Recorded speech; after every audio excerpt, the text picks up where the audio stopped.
오늘 말씀 같이 나누도록 하겠습니다. 오늘 설교의 제목은 여리고성의 비밀입니다. 지난주에는 설교 제목을 숫자로 뽑더니 이제는 여리고성의 비밀, 그래서 마치 약간 이단틱한 비유풀이 이런 식의 제목을 한번 뽑아봤습니다. 대화동 2040-1번지에는 쉴가교회라는 교회가 있습니다. 우리 교회랑 친하게 지내는 교회입니다. 근데 그 옆 건물 대화동 2040-2번지에는 신당이 있습니다. 그리고 그 신당의 그 사역자 되시는 그 무당 그 선생님은 공중파 방송 그리고 종편에 다수 출연하시고, 그리고 유튜브 구독자가 42,400명 정도가 있는, 아마 무당을 안 하시고 유튜브만 하셔도 생계는 하실 수 있는 정도의 거물급 무당이십니다. 그리고 2040-3번지에 해솔 좋은 어린이집이라는 어린이집이 있었는데 그 건물에 우리 나들터가 이사를 해서 현재 같이 있습니다. 교회 옆에 신당, 신당 옆에 교회. 우리는 구약의 하나님을 신약의 하나님과 함께 같은 하나님으로 믿습니다. 근데 구약에는 보면 우상을 파괴하라, 우상을 섬기는 자들을 무찔러라, 이런 명령이 많이 나오는 가운데 있습니다. 이 무당분과 우리는 잘 지내야 할까요? 싸워야 할까요? 일각에서는 이 구약의 이런 명령들을 문자적으로 받아들여서 해석하지 않고 그냥 받아들여서 장승배기에 있는 상도동에 있는 장승을 잘라버린다든가, 대학가에 그 장승 같은 것들이 세워져 있으면 그거를 잘라버린다든가,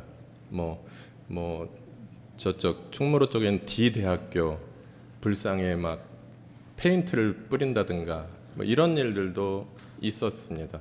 어떤 분들은 더 용감하게 절에 가서 불상을 훼손하고 나오시는 분들도 있었습니다. 이런 상황 속에서 우리가 이 신당 옆에 그 교회 그 건물을 공간을 운영하고 있는 그 신앙인으로서 이 현대 사회 속에서 하나님의 명령을 어떻게 받아들이고 어떻게 해석하며 어떻게 실천할 것인가는 한번 생각해 보아야 마땅할 주제인 것 같습니다. 오늘 본문은 여호수아 6장에서 여리고성 이야기를 본문으로 좀 삼아 보았습니다.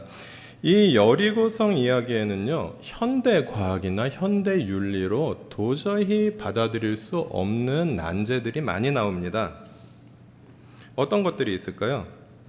여리고성을 공격했던 사람들은 보통 사람들이 아니었습니다. 홍해를 쫙 가르고 건너온 사람들이었습니다. 요단강을 쫙 가르고 건너온 사람들이었습니다. 여호수아 4장 23절은 홍해와 요단강을 한 절에 다 드러내고 있습니다. 같이 읽어보실까요? 우리가 홍해를 다 건널 때까지 주 우리의 하나님이 우리 앞에서 그것을 마르게 하신 것과 같이 우리가 요단강을 다 건널 때까지 주 우리 하나님이 요단강 물을 마르게 하셨다. 이것을 현대인들의 이성에 이해를 시키기 위해서 온갖 기발한 아이디어를 학자들은 짜냈습니다. 홍해가 썰물 때였을 것이다. 요단강이 그 건기였을 것이다. 그래서 수량이 줄어들었을 것이다. 그래서 거기를 건너갈 수 있었을 것이다. 현대의 과학적인 사고와 타협하기 위해서 다양한 아이디어를 짜내는 그런 노력들이 실제로 있어 왔습니다. 설상가상으로. 여리고성을 무너뜨린 방법은 어떻습니까? 오늘 조금 일찍 오신 분들은 그 어린이 설교 때 우리가 소리를 지르니까 그 성벽이 무너지는 그런 장면을 경험해 보셨을 것입니다. 같이 읽어보실까요? 여호수아 6장 3절부터 5절입니다. 너희 가운데서 전투를 할 수 있는 모든 사람은 엿새송 한 그 성 주위를 날마다 한 번씩 돌아라. 제사장 7명을 순양 뿔 나팔 7개를 들고 궤 앞에서 걷게 하여라. 1회째 되는 날에 너희는 제사장들이 나팔을 부는 동안 성을 7번 돌아라. 제사장들이 순양 뿔 나팔을 한 번 길게 불면 백성은 그 나팔 소리를 듣고 모두 큰 함성을 질러라. 그러면 성벽이 무너져 내릴 것이다. 그때 백성은 일제히 진격하여라. 네. 이스라엘 백성들은 이 명령에 순종했다고 합니다. 그래서 6일 동안 그 성을 한 바퀴씩 도는 것으로 공격을 진행을 했고요.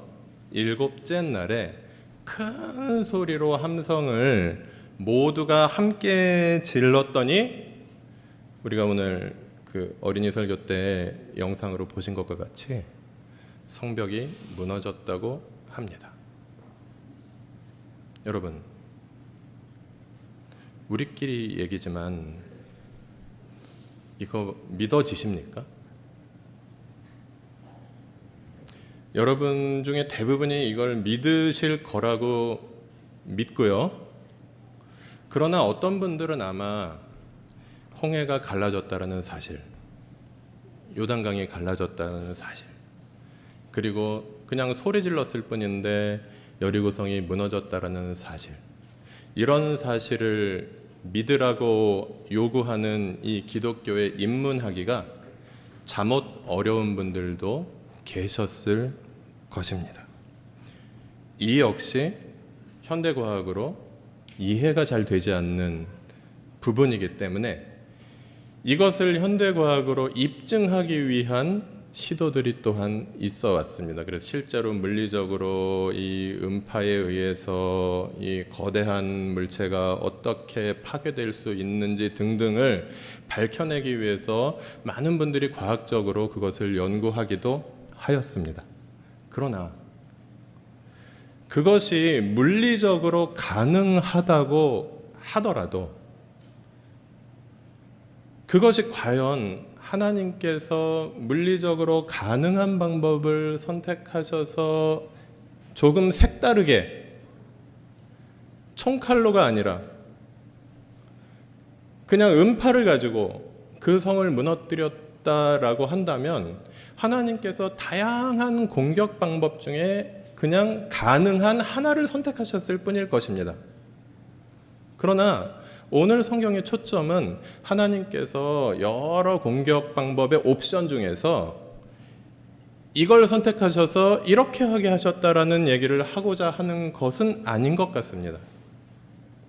그래서 고대 문서인 성경의 여러 가지 기적 이야기를 현대 과학으로 이해하기 위해서 막 합리적 이성을 가지고 막 연구하고 이렇게 접근하는 방식들이 그 수고와 그 진정성은 분명히 인정해 드려야 하지만 그보다 오히려 성경이 말하는 초점이 어디 있는지를 조금 더 함께 살펴볼 필요가 있겠다 하는 것이 이 두 가지 기적 이야기를 보면서 우리가 생각할 수 있는 것입니다. 그런가 하면 여리고성을 점령한 방법은 어떻습니까? 성경의 기적 이야기를 받아들이실 수 있는 분들도 이스라엘 백성들이 그 무너진 여리고성을 점령하는 방법이 얼마나 폭력적이었는지 그 문제에 다다르면 또 할 말을 잃어버리고 많은 고민에 빠지시는 분들도 계시다는 것입니다. 여호수아 6장 17절부터 21절 같이 읽어보실까요? 이 성과 이 안에 있는 모든 것을 전멸시켜서 그것을 주님께 제물로 바쳐라. 그러나 창녀 라합과 그 여인의 집에 있는 사람은 모두 살려주어라. 그 여인은 우리가 보낸 정탐꾼들을 숨겨주었다. 너희는 전멸시켜서 바치는 희생제물에 손을 댔다가 스스로 파멸당하는 일이 없도록 주의하여라. 너희가 전멸시켜서 바치는 그 제물을 가지면 이스라엘 진은 너희 때문에 전멸할 것이다. 모든 은이나 금, 놋이나 철로 만든 그릇은 다 주님께 바칠 것이므로 거룩하게 구별하여 주님의 금고에 넣도록 하여라. 제사장들이 나팔을 불었다. 그 나팔 소리를 듣고서 백성이 일제히 큰 소리로 외치니 성벽이 무너져 내렸다. 백성이 일제히 성으로 진격하여 그 성을 점령하였다. 성 안에 있는 사람을 남자나 여자나 어른이나 아이를 가리지 않고 모두 전멸시켜서 희생제물로 바치고 소나 양이나 나귀까지도 모조리 칼로 전멸시켜서 희생제물로 바쳤다. 앞서 읽은 두 부분의 본문은 현대의 과학과 잘 맞지 않는 것처럼 보이는, 타협할 수 없는 것처럼 보이는 그런 본문이라면, 우리가 방금 읽은 이 본문에서 여자와 어린아이까지도 그 죽이라고 말씀하시는, 그리고 죽였다고 증언하고 있는 이 기록은 현대의 윤리와 타협할 수 없는 본문입니다. 그리고 우리나라가 어떤 나라입니까? 우리나라가 그렇게 윤리가 발달한 나라가 아니잖아요. 우리나라는 오랫동안 권위주의와 독재를 경험했던 나라였습니다. 그리고 전쟁으로 인해서 또 일어나서는 안 될 가슴 아픈 그런 사건들로 인해서 수많은 사람들이 목숨을 잃고 학살을 당하기도 했던 나라였습니다. 그런 우리가 이런 본문을 읽으면서 마음이 평화로워지고 마음이 차분해지는 경험을 한다면 그것은 어쩌면 그것이 오히려 기적일 것입니다. 또한 우리는 개인적으로 우리가 자라면서 성장의 과정 속에서 주변에서 권위적인 존재, 주변에서 폭력적인 존재를 경험하며 가슴 아프게도 그렇게 성장하기도 해왔습니다. 엊그저께 추석이 있었지만 저는 개인적으로 아주 가까운 곳에서 권위적이고 폭력적인 존재를 경험하며 어린 시절을 보내면서 성장하기도 했습니다. 그런 상처들을 가지고 있는 우리가, 여러분들 가운데 그런 분들이 안 계시길 바라지만, 그런 많은 상처를 가지고 있는 우리가 이런 본문을 만나면 너무나도 마음이 고통스럽고 하나님은 왜 그렇게 하셨을까라는 질문을 던지지 않을 수 없게 되는 것입니다. 이런 상황을 저는 구약의 하나님이 현대인의 법정에 끌려 나왔다 라고 표현하고 싶습니다. 구약의 하나님께서 현대인의 법정에 끌려 나오셔서 하나님 당신은 현대 과학으로 이해가 되지 않습니다. 하나님 당신은 현대 윤리로 이해가 되지 않습니다. 라는 우리의 기소를 당하고 계시다. 그리고 우리들 중 일부는 그 하나님을 변호하기 위해서 하나님 원래 이런 분이시고 그런 분이시고 그래서 과학적으로는 이런 일이 있는 것이고 이것은 신학적으로 이렇다라고 어떤 분들은 또 열심히 변호를 하고 계신 분들도 있을 것입니다. 하나님을 기소하는 자들과 하나님을 변호하는 자들, 어떤 분들은 그 재판을 방청하는 사람들 중에 한 명이 아닐까 생각합니다. 그런 우리가 성경의 여러 가지 현대의 과학이나 윤리로 이해할 수 없는 일들을 어떻게 생각하고 받아들일 것인가? 어떻게 이렇게 이해가 안 되는 말씀이 하나님의 말씀으로 우리가 순종해야 되는 말씀이 되는가? 순종해야 한다면 과거의 현대의 그 윤리로 지키기 어려운 그 명령을 어떻게 우리 시대에 적용할 수 있을 것인가? 나들터 옆에 있는 신당 그리고 거기에서 일하는 분하고는 어떤 관계를 맺어야 할 것인가? 이런 것들을 한번 생각해 보아야 할 그런 충분한 가치가 있는 고민거리이고 그런 말씀인 것 같습니다. 먼저 우리는 성경이 고대인들이 작성한 고대 문서다라는 것을 기억해야 할 것입니다.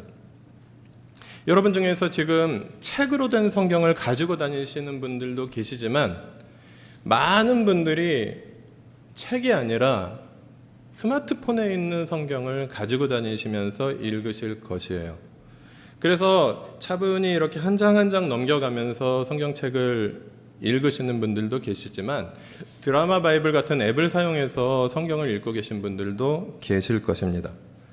그런데 이 성경이 기록되던 당시에는 책으로 제본되지도 못했고 굉장히 많은 양의 두루마리로 그렇게 성경이라는 문서는 존재했다는 사실입니다.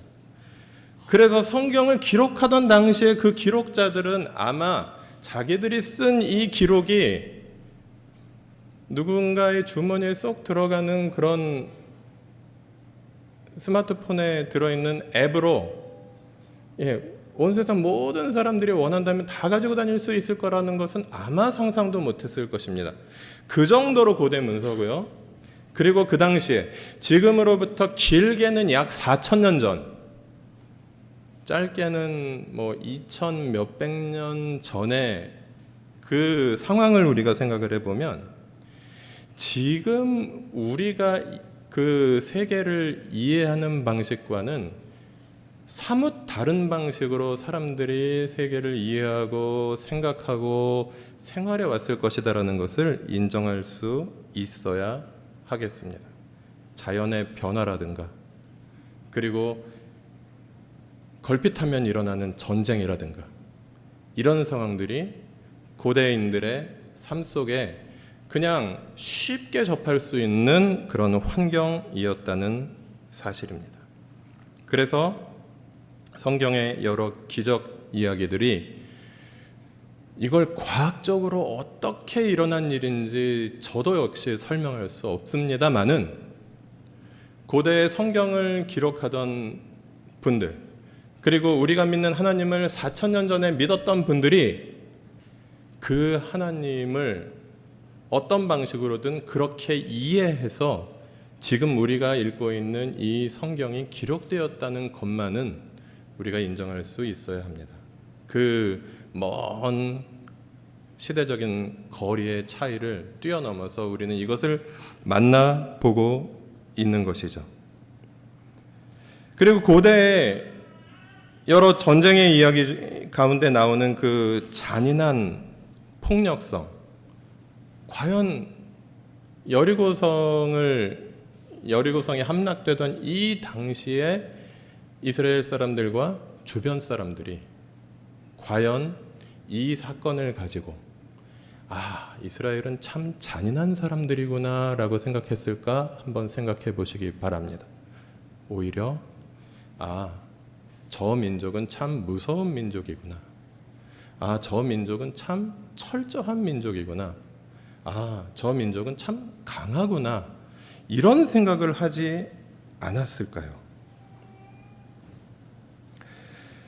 강남대학교의 백소영 교수님이라는 분이 성경책을 성경이라고 하는 표현과 성서라고 하는 표현이 조금 뉘앙스가 다르다라는 것을 발견했습니다. 성경이라고 이 성경을 이야기할 때에는 좀 더 신께서 말씀하신 그 말씀에 가까운 수직적인 언어로 받아들여지고, 그리고 성서라고 우리가 생각할 때는 다양한 책 중에서 거룩한 책으로, 그렇게 사람이 기록한 책으로 받아들여지는 것을 착안해서 성경의 진리에 경줄과 위줄이 있다라는 것을 제안했습니다. 성경의 그 경자가 위줄 경자입니다. 날줄 경자입니다. 날줄은 세로의 줄입니다. 날줄이 있고 성경에는 하나님이 내려주신 신으로부터 직접 받은 말씀이라고 우리가 이해할 수 있는 날줄. 그래서 경으로서의 말씀이 있고, 그리고 그 시대 사람들의 통찰력과 시대 사람들의 한계가 작동하여 그것이 함께 기록된 위줄로서의 그런 사람의 이야기가 성경에는 함께 들어있다라고 그의 책에서 제안했습니다. 그래서 성경의 경줄에 해당하는 내용들은 영원 불변한 진리로 우리가 이해할 수 있어야 하고, 성경의 위줄에 해당하는 내용들, 예를 들어서 노예제도라든가, 예를 들어 일부 다처제라든가, 이런 것들은 지금도 순종해야 되는 하나님의 명령이 아니라 그 당시 시대의 상황을 발견하는 한계에 해당하는 것이다 라고 주장을 했습니다. 굉장히 타당한 제안입니다. 그래서 오늘 본문에서 경줄에 해당하는 내용은 하나님께서 이집트의 포로들을 해방하셨다, 구원자이신 하나님의 이야기, 그리고 하나님께서 약속대로 가나안 땅을 그들에게 주셨다라는 이야기가 경줄에 해당하겠고, 위줄에 해당하는 이야기는 고대 사회의 시대적인 한계를 반영해서 종족 국가 간의 전쟁과 정복이 계속되는 그런 시대의 상황, 그리고 하나님의 나라가 실제로 이 세상에 존재하는 어떤 국가로서 신정국가 혹은 재정일치 사회, 이런 것들을 이야기해주는 가운데 하나님의 나라는 전쟁을 경험하지 않을 수 없었던 그 시대의 상황, 그것을 또한 반영하고 있다라고 우리가 생각해 볼 수 있습니다. 그리고 오늘날 종교개혁교회의 신앙 문서 중에서 굉장히 다수에게 받아들여지고 있는 웨스트민스터 신앙고백이라고 있습니다.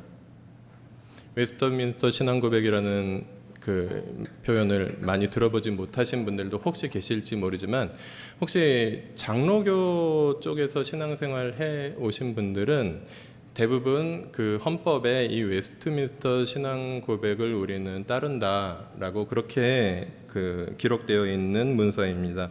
웨스트민스터 신앙 고백 19장을 보면 구약의 율법에 대해서 이렇게 세 가지로 구분합니다. 하나는 도덕법입니다. 19장 1절, 2절, 그리고 5, 6, 7절에 기록되어 있는데요. 그것은 하나님의 피조물인 인간으로서 영원히 지켜야 할 인간의 도리입니다. 그리고 의식법이 있습니다. 의식법은 구약시대의 여러 제사의 방법들을 표현한 그런 법입니다. 이는 신약시대의 예수 그리스도의 십자가를 통해서 폐지되었다라고 웨스트민스터 신앙고백은 그렇게 기록하고 있습니다. 그 다음에 시민법입니다. 구약의 여러 말씀 중에 시민법에 해당하는 말씀은 신정국가인 고대 이스라엘을 운영하기 위해서 재판을 한다라든가, 아니면 여러 가지 하나님 나라가 그 자체가 국가였던 시대의 모습을 반영하던 문서였다라는 것입니다. 그래서 이 역시 신정국가 고대 이스라엘이 멸망함으로써 폐지되었다는 것입니다. 그래서 우리가 구약의 말씀들을 받아들일 때 다양한 말씀들을 모두 우리 이 실생활에 재현해내야 할 신적 의무는 없다라는 것이 웨스트민스터 신앙고백의 고백입니다. 그래서 오늘날 이 시대에 국가로서의 하나님 나라가 존재하지 않는 이 시대에 국가나 국가, 집단과 집단 간의 싸움이 하나님이 시키시고 하나님이 함께 하시는 싸움은 없다. 이것이 우리가 구약의 전쟁 이야기나 여러 가지 역사 속에서 하나님을 빙자해서 치러졌던 수많은 싸움들에서 우리가 알고 기억해야 할 진실인 것입니다. 그렇다면 여리고성 이야기는 진정으로 우리에게 무슨 이야기를 하고 싶은 것일까요? 그것은 하나님께서 온 땅 혹은 온 세상의 주인이시다라는 것을 우리에게 알려주고자 합니다. 레위기 25장에는 우리가 희년 이야기를 할 때 많이 기억하고 있는 이 말씀이 나옵니다. 땅을 아주 팔지는 못한다. 땅은 나의 것이다 라는 말씀입니다. 여리고성 이야기는 이스라엘의 하나님이 이스라엘이라는 사막 어느 부족의 신이 아니다. 그들의 민족 신이 아니다. 온 세상의 주인이시다라는 것을 선언하고 있습니다. 그래서 온 세상의 주인께서 약속하신 대로 그들에게 자신의 소유인 가나안 땅을 자신의 소유인 이스라엘 백성들에게 주신다라는 것을 선언하고 있는 것이죠. 그리고 두 번째로 여리고성 이야기가 말해주는 것은 사람은 땅의 주인이 아니다. 사람은 이 세상의 주인이 아니다라는 것을 말해줍니다. 레위기 25장에서 하나님께서는 이어서 이렇게 말씀하십니다. 너희는 다만 나그네이며 나에게 와서 사는 임시 거주자일 뿐이다. 이 정신은 오늘 우리도 받아들여야 하는 정신이기도 합니다. 그리고 여리고성 이야기 그 당시에 가나안에 살고 있었던 사람들도 하나님 앞에서 임시 거주자였으며 이제 가나안 땅을 하나님의 약속의 선물로 받을 이스라엘 백성들도 그것을 하나님께서 위탁하셨을 뿐이지 임시 거주자인 신분에는 변함이 없다, 다름이 없다라는 것이 성경의 가르침입니다. 그런데 하나님께서는 사람에게 땅을 맡기십니다. 창세기 1장 28절에 이렇게 기록되어 있는 말씀 속에서 우리가 조금 적극적으로 이해할 수 있을 것 같은데요. 같이 읽어보겠습니다. 하나님이 그들에게 복을 베푸셨다. 하나님이 그들에게 말씀하시기를 생육하고 번성하여 땅에 충만하여라. 땅을 정복하여라. 바다의 고기와 공중의 새와 땅 위에 살아 움직이는 모든 생물을 다스려라 하셨다. 좀 큰 시각으로 보면 하나님께서 우리 인류에게 맡기신 지구 전체가 하나님께서 사람에게 맡기신 땅이며 그리고 각자가 살아가고 있는 각자의 영역에서 특히 고대 사회 속에서는 고대의 여러 민족들이 살아가던 자신들의 땅이 바로 하나님께서 맡기신 땅이었다는 것입니다. 그것은 하나님의 직접적인 백성이었던 이스라엘이나 하나님의 직접적인 백성은 아니었으나 하나님의 모든 피조물이었던 모든 다른 이방 사람들에게나 그것은 마찬가지였다라는 것이죠. 모든 땅은 이방인이나 이스라엘이나 모든 땅은 하나님의 소유였고 모든 인류는 그 땅을 맡아서 운영하는 청지기였다라는 것입니다. 그런데 오늘 여리고성 이야기는 하나님께서 세상을 심판하신다. 땅을 심판하신다. 그리고 그 땅을 맡아서 다스리는 사람들을 심판하신다라는 사실을 보여줍니다. 먼저 오늘 본문은 가나안 사람들이 가나안 땅에 살고 있었던 가나안 사람들이 심판받고 있는 상황입니다. 가나안인들은 자기들이 받을 심판을 받았습니다. 창세기 15장 16절에 이렇게 나옵니다. 같이 읽어보실까요? 너희 자손은 4대째가 되어서야 이 땅으로 돌아올 것이다. 아모리 사람들의 죄가 아직 벌을 받을 만큼 이르지는 않았기 때문이다. 이 땅은 가나안 땅입니다. 그리고 이 약속은 아브라함에게 주신 약속의 말씀이었습니다. 이 땅을 너의 자손들에게 주겠다. 근데 아직은 줄 수 없다. 왜냐하면 얘네들이 나름대로 착하게 살고 있기 때문이다. 그들의 죄악이 가득 차야만 내가 그들을 심판하고 그리고 그 땅을 너희들에게 주겠다라고 말씀하시는 그런 하나님의 계획이 여기 나옵니다. 그런데 그 땅에서 약 한 1000년 내외가 지난 후에 이스라엘 사람들이 하나님이 맡겨주신 그 땅에서 하나님께 신실하지 못하자 하나님은 이스라엘도 그 땅에서 심판하셨습니다. 예레미야 25장 9절입니다. 같이 읽어보시죠. 내가 나의 종 바빌로니아 왕 느부갓네살을 시켜서 북녘의 모든 민족을 데려오겠다. 나 주의 말이다. 내가 이렇게 그들을 데려다가 이 땅과 그 주민을 함께 치게 하여 그 주위의 모든 민족을 치게 하겠다.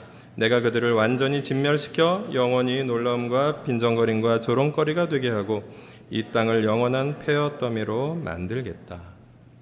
이것은 하나님께서 그 땅에서, 하나님께서 맡겨주신 땅에서 정의롭게 살고 평화롭게 살고 그리고 하나님을 두려워하며 살아야 하는 의무가 이스라엘 백성들이나 이방인들에게나 똑같이 주어졌다. 오히려 이스라엘 백성들에게 오히려 더 수준 높은 순종과 수준 높은 거룩을 하나님께서는 요구하신다. 그리고 그것을 하지 못할 때 이스라엘 백성들의 그 죄악이 창세기 15장 16절의 표현처럼 아므리 사람들의 죄악이 그렇게 쭉 쌓인 것처럼 이스라엘 백성들의 죄악이 1000년 동안 쌓였을 때 하나님께서는 바빌로니아 왕 느부갓네살을 사용하셔서 종으로 삼으셔서 그 땅을 심판하신다라고 예언하셨고 그 예언은 가슴 아프게도 실제로 일어났다라는 사실입니다. 그래서 이 이야기는 하나님은 온 세상의 주인이시며 하나님께서는 그래서 우리는 이 땅의 주인이 아니고 잠시 하나님께서 맡겨주셨을 뿐인데 잘 돌보아야 하는 사명을 축복으로 받았는데 그것을 잘못하면 모든 사람들이 온 땅의 모든 백성들이 심판받는다라는 것을 우리에게 깨닫게 합니다. 마태복음 25장 31절 부터 46절 말씀 제가 발췌한 내용 같이 읽겠습니다. 인자가 모든 천사와 더불어 영광에 둘러싸여서 올 때 그는 자기의 영광의 보좌에 앉을 것이다. 그는 모든 민족을 그의 앞에 불러 모아 목자가 양과 염소를 가르듯이 그들을 갈라서 양은 그의 오른쪽에 염소는 그 왼쪽에 세울 것이다. 그때 임금은 자기 오른쪽에 있는 사람들에게 말하기를 내 아버지께 복을 받은 사람들아 와서 창세 때부터 너희를 위하여 준비한 나라를 차지하여라. 그때 임금은 왼쪽에 있는 사람들에게도 말할 것이다.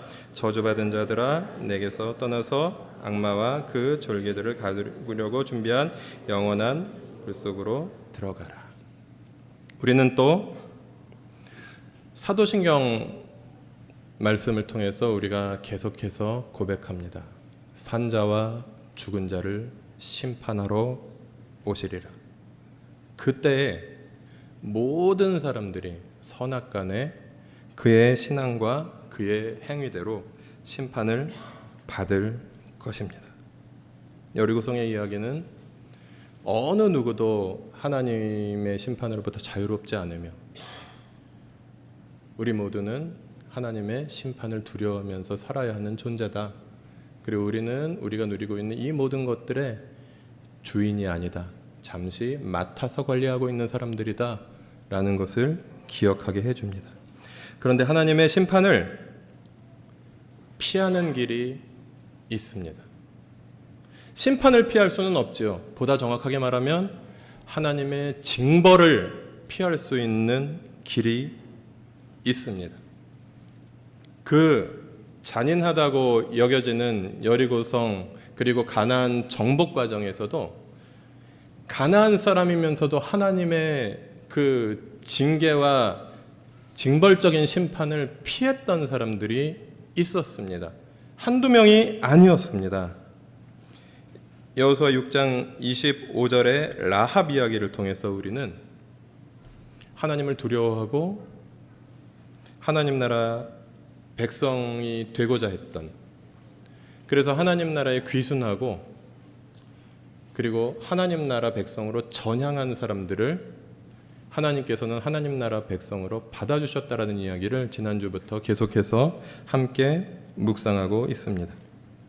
이어서 이제 이번 주에 함께 묵상할 말씀 중에 여호수아 9장 말씀 9장 26절 27절 같이 읽어볼까요? 여호수아는 그들을 보호하기로 결정을 내리고 이스라엘 사람들이 그들을 죽이지 못하게 하였다.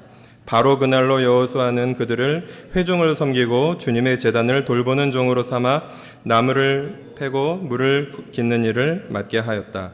그들은 오늘까지 주님께서 택하신 곳에서 그 일을 하고 있다. 기브온 사람들의 이야기입니다. 기브온 사람들은 하나님의 용서를 받고 그 심판을 면할 정도로 그렇게 도덕적인 사람들이 아니었습니다. 라합도 그랬죠. 라합도 거짓말했잖아요.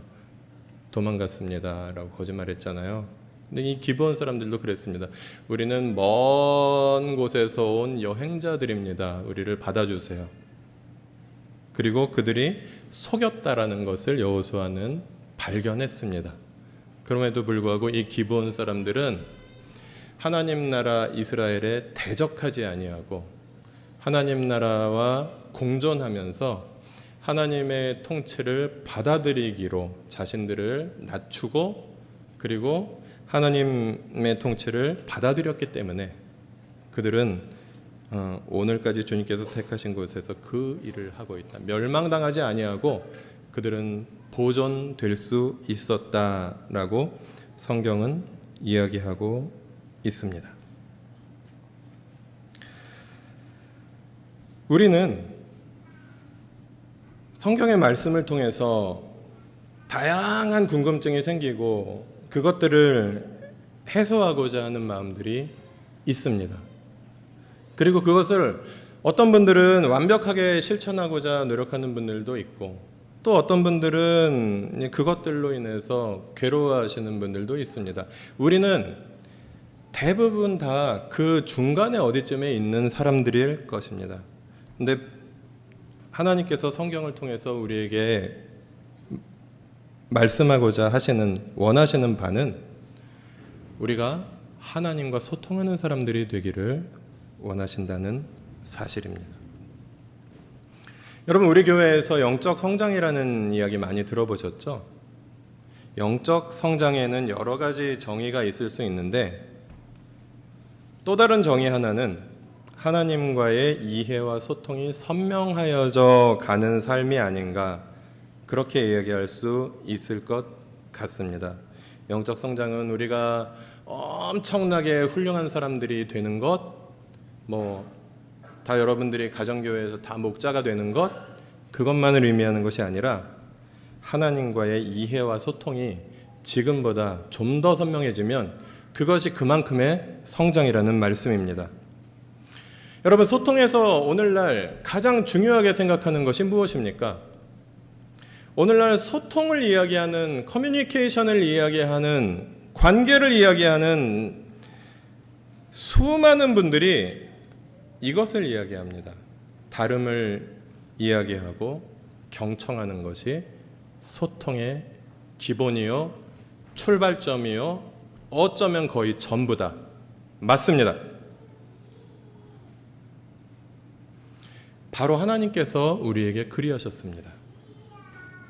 하나님께서는 우리가 하나님과 다름을 인정하셨습니다.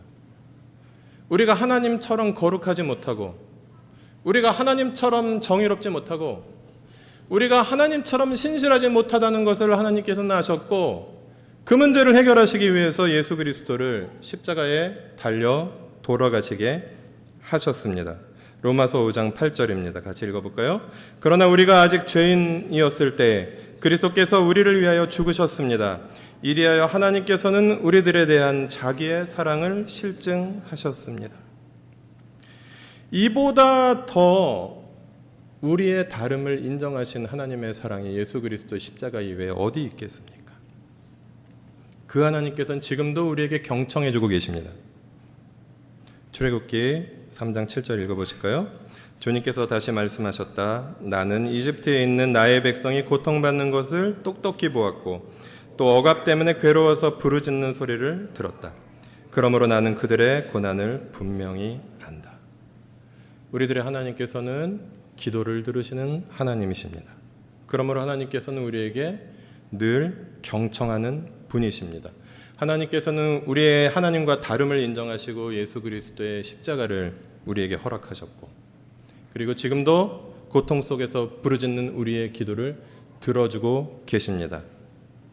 우리가 흔히 이야기하는 다름을 인정하고 경청하는 소통, 그것은 하나님께서 일찍이 우리에게 해주신 하나님의 사랑의 언어였습니다. 그렇다면 우리가 흔히 이야기하는 다름을 인정하고 경청하는 것, 우리가 원하는 만큼 우리가 나의 다름을 인정받기를 원하고 나의 말을 경청해 주기를 원하는 만큼 하나님께서 우리에게 어떻게 다르신지를 인정해 드리고 우리가 하나님의 말씀을 계속해서 경청해 드려야 하지 않겠습니까? 하나님의 우리와 다르심을 우리는 인정해 드려야 합니다. 하나님은 인간이 아니십니다. 하나님은 온 세상의 창조주이십니다. 하나님은 우리의 친구이며 아버지이시지만 하나님은 그보다 먼저 우리 모두의 주인이시며 우주의 창조주이십니다. 그래서 우리의 모든 운명은 하나님께 있으며 이 세상의 모든 것은 하나님의 소유입니다. 우리가 그것을 인정해 드리는 것, 그것이 바로 우리가 하나님과 소통을 하는 출발점이라고 하겠습니다. 그리고 우리는 하나님이 우리의 기도를 들으시는 것처럼, 우리의 고통의 호소를 들으시는 것처럼 하나님의 말씀을 경청할 수 있어야 하겠습니다.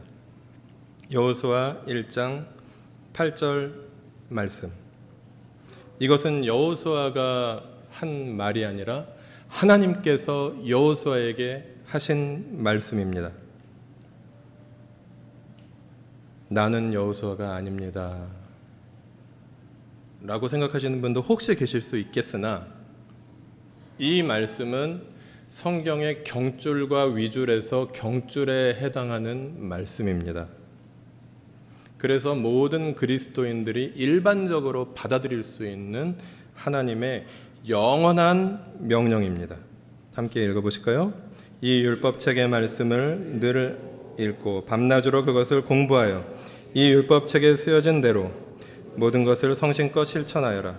그리하면 내가 가는 길이 순조로울 것이며 내가 성공할 것이다. 네. 하나님의 말씀을 경청하는 것은 우리가 그렇게 경청받기를 원하잖아요. 하나님의 말씀을 경청하는 것은 바로 하나님의 말씀을 하나님께서 이렇게 당부하신 것처럼 이렇게 하는 것입니다. 여러분, 이렇게 하십시오. 그것이 하나님의 말씀을 경청하는 길이며 하나님과 소통하는 길입니다. 여러분, 어떤 공동체 지도자나 어떤 강사에게 속지 마시기 바랍니다. 어떤 뛰어나거나 별로 뛰어나지 못한 지도자나 어떤 설교자의 설교에만 의존하지 마시기 바랍니다. 속으실 수 있습니다.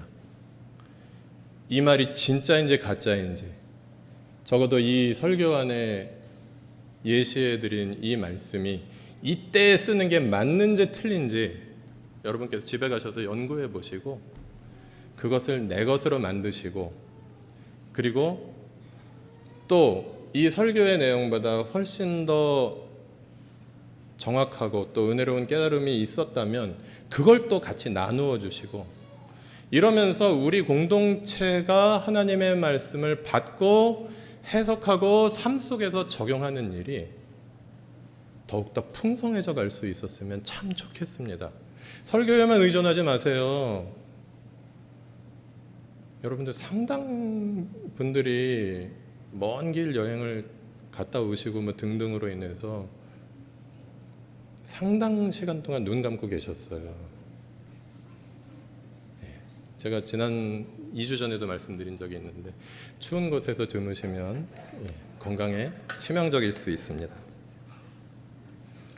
그래서 설교에 의존하는 그런 피동적이고 수동적인 신앙생활이 아니라 하나님의 말씀을 내가 나의 시간에 나의 장소에서 경청하고 그것을 공동체적으로 이게 정말인가, 이것이 그런가 하여 같이 공부하고 함께 나눔을 통해서 풍성한 하나님의 말씀을 경청하는, 풍성한 하나님과의 소통이 있는 그런 공동체가 되시기를 주님의 이름으로 부탁드립니다.